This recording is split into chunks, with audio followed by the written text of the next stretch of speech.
19 years of marriage. Gone up in flames over $400. What started as a simple dispute between husband and wife exploded into public chaos. Police, neighbors, and even the judge couldn't believe what they were hearing.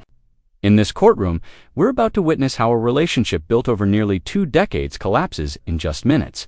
Was this man pushed too far, or was he simply out of control? Stay tuned, because this case takes turns you won't see coming.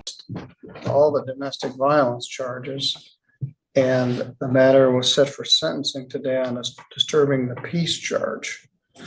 I wanted to read the police reports and get victim input. There's actually a complainant, Shonda Alberry. Is that you?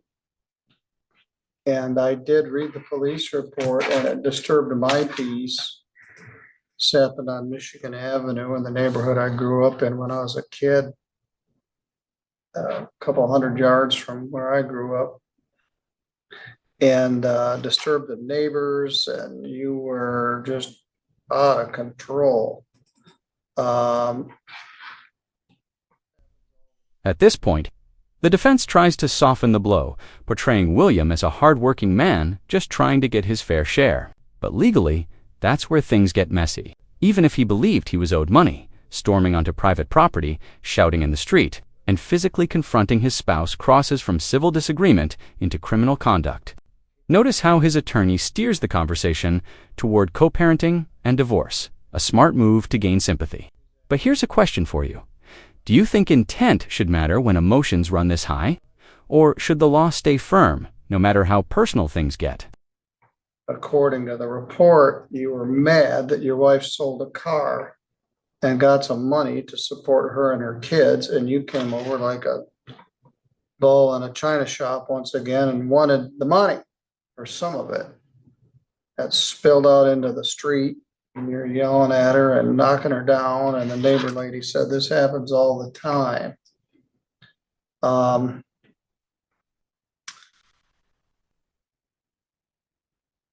I don't exactly know why it resulted in the plea that it did. I suspect there were some issues with the people cooperating. I have a victim impact statement. She's asking for not jail time.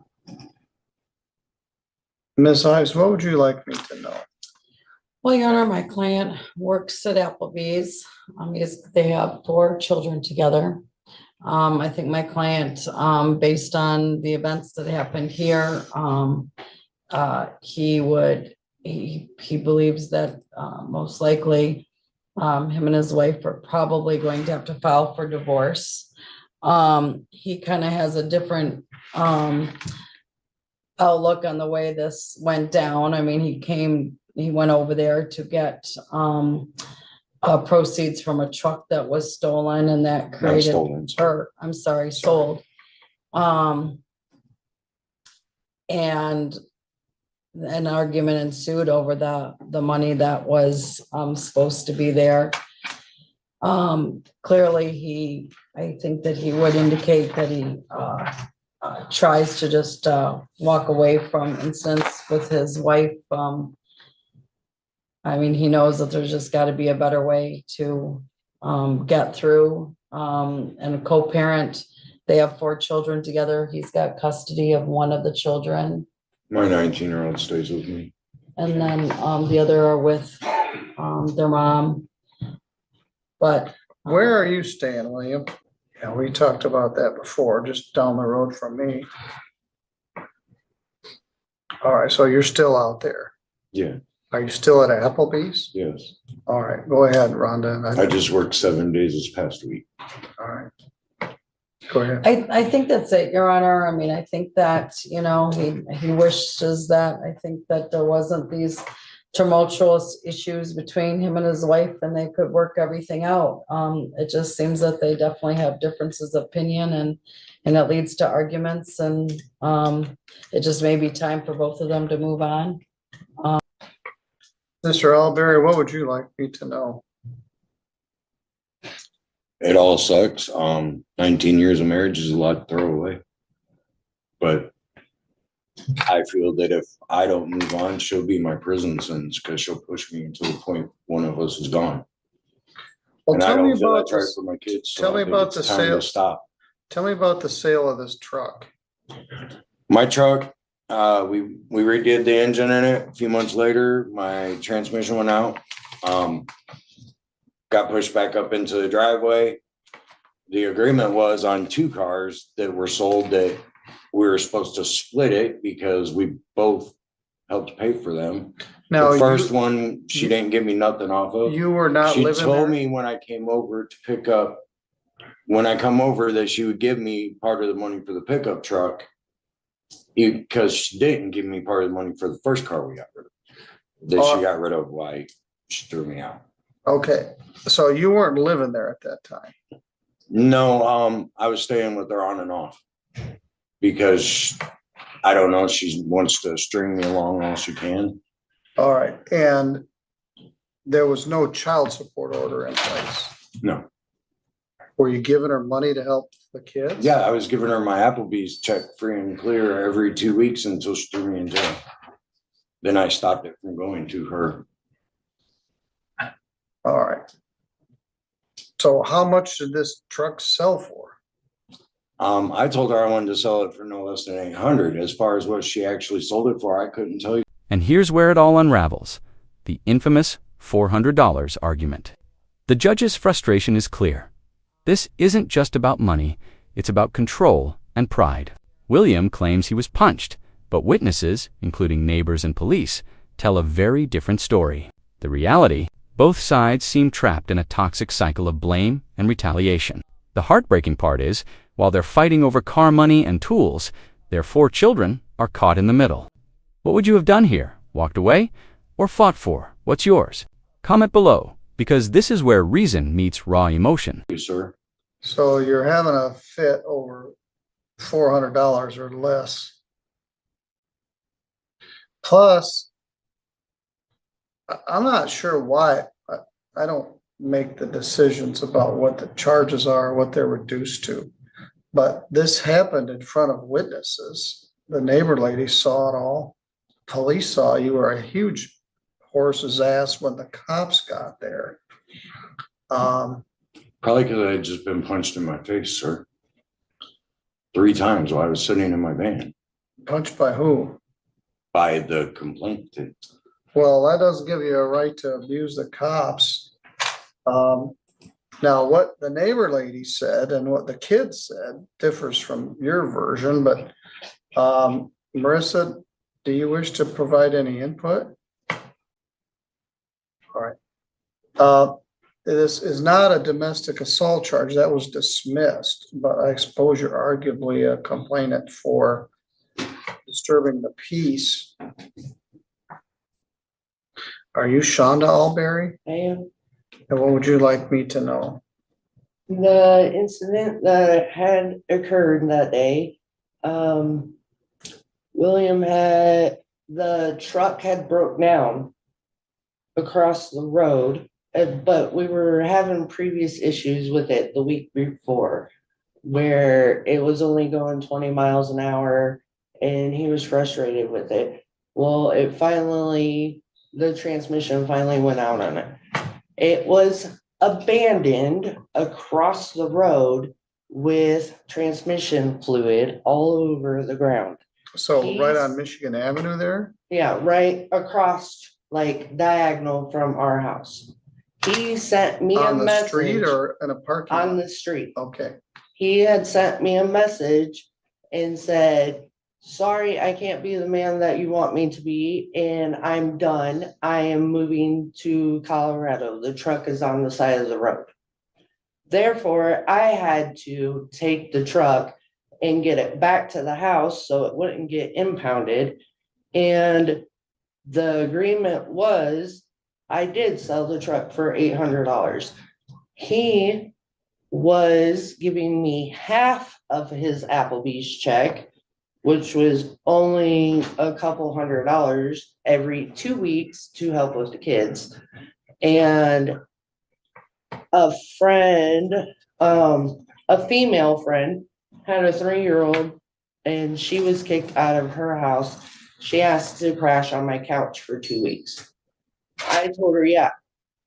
The kids said, Mom, we can't let her sleep in the car with her 3-year-old. He stopped helping with the kids. I've had the kids in my possession, in my care for 9 months now with no help from him. Because he proceeded to say that if he wasn't allowed to stay in his house, no one else was. Yeah, this happened in September. So Yes. you're saying you've got no child support since September? I did for a couple of weeks afterwards, yes. But when I decided to help a friend out that we both knew of, he stopped it. His Applebee's check was going into a joint account, and I gave him half of it every time it hit the account. The $400 for the truck I used to pay his rent because he then stopped helping with the kids. Now we finally hear the other side, and it's eye-opening. Shonda's testimony paints a picture of a mother barely holding it together, caring for 4 kids, covering bills, and even taking in a homeless mother with a child. Meanwhile, William's support stopped the moment his pride was hurt. The judge doesn't need a law degree to see what's really happening, a family drowning under emotional and financial strain. And yet, despite all this chaos, both parents insist they're still legally married. It's a tragic reminder that some divorces happen long before the paperwork ever does. Is there anything else you'd like me to know?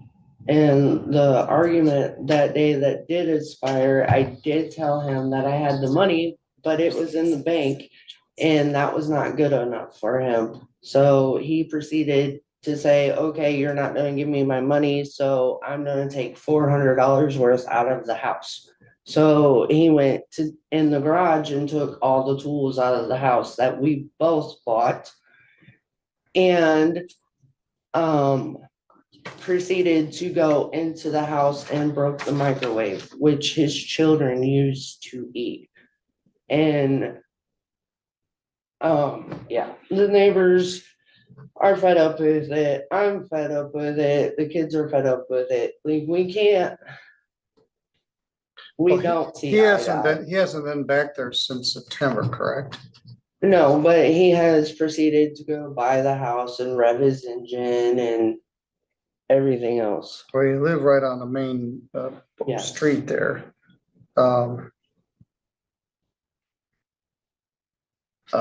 This is a divorce case.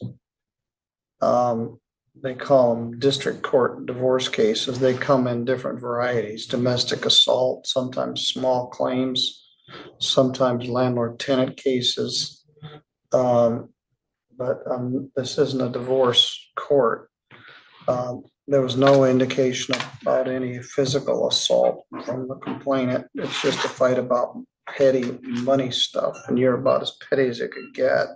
If you had a legitimate child support order, you wouldn't like it very much, and then give some money when you feel like it.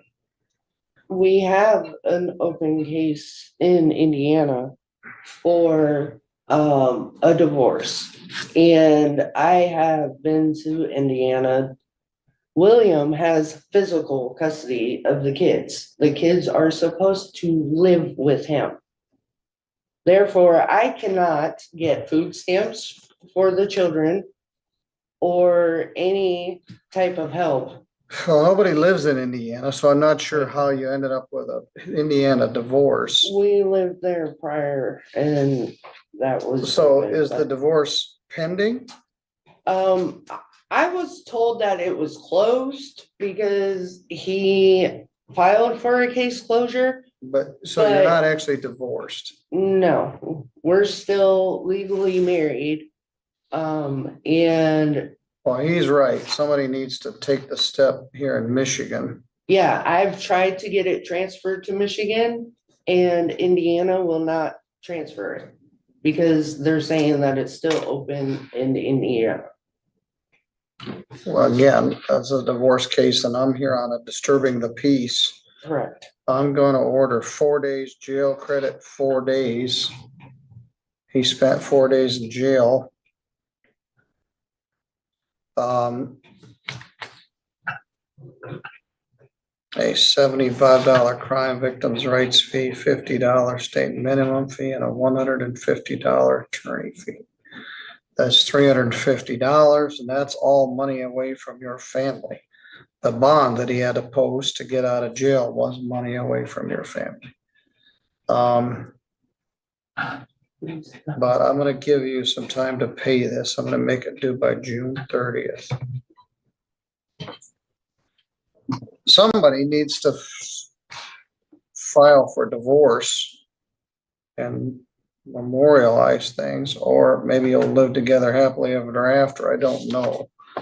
But you're right, the neighbors are sick of it, the cops are sick of it. You were very rude to the police. $350 by June 30th. Now, there's not a no contact order. He's no longer on bond. If you wish to have no contact, you're gonna have a personal protection order, and you can request on here. But you guys have children in common. You need to be able to talk to each other. This isn't good for your kids. And breaking their microwave might have made you feel better in the temporary, but you don't have any money and now your kids can't microwave food. Somebody will microwave you. Anyway, it's a disturbing the peace. In the end, the judge delivers a short but pointed sentence for days already served. A $350 fine and a clear message: grow up and move on. This wasn't just about disturbing the peace, it was about disturbing the lives of everyone around them. The takeaway? Sometimes, the smallest arguments reveal the biggest problems: ego, resentment, and refusal to let go. What started as a $400 fight ended as a public lesson in accountability and maturity. If you found this case as shocking as we did, make sure to hit that like button, share your thoughts in the comments, and don't forget to subscribe for more jaw-dropping courtroom breakdowns just like this one.